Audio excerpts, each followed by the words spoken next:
வணக்கம். திருவள்ளூர் முரசு செய்திகள் வாசிப்பது இரா. கல்யாண சுந்தரம். திருவள்ளூர் மாவட்டம் திருமழிசை பேரூராட்சிக்குட்பட்ட ஸ்ரீ ஆழ்வார் பெருமாள் திருக்கோயிலில் தளபதி விஜய் நடித்துள்ள ஜனநாயகன் திரைப்படம் மிக விரைவில் வெளியாக வேண்டி சிறப்பு பூஜை நடைபெற்றது. தமிழக வெற்றிக்கழகம் திருவள்ளூர் தெற்கு மாவட்ட செயலாளர் ஆர் பிரகாசம் என்கிற குட்டியவர்களின் ஆலோசனைப்படி பூவிருந்தவல்லி ஒன்றிய செயலாளர் எம் ஜெகன் அப்பு அவர்களின் முன்னிலையில் திருமழிசை நகர செயலாளர் ஆர் பூவரசன் அவர்களின் ஏற்பாட்டில் திருமழிசை நகர நிர்வாகி மோகன் தலைமையில் இந்த சிறப்பு பூஜை நடைபெற்றது.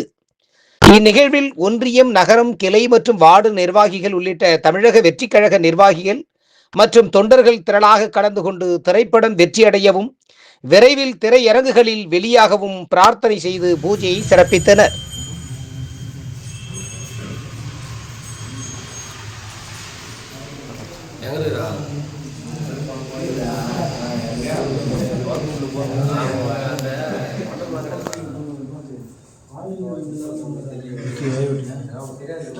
क्या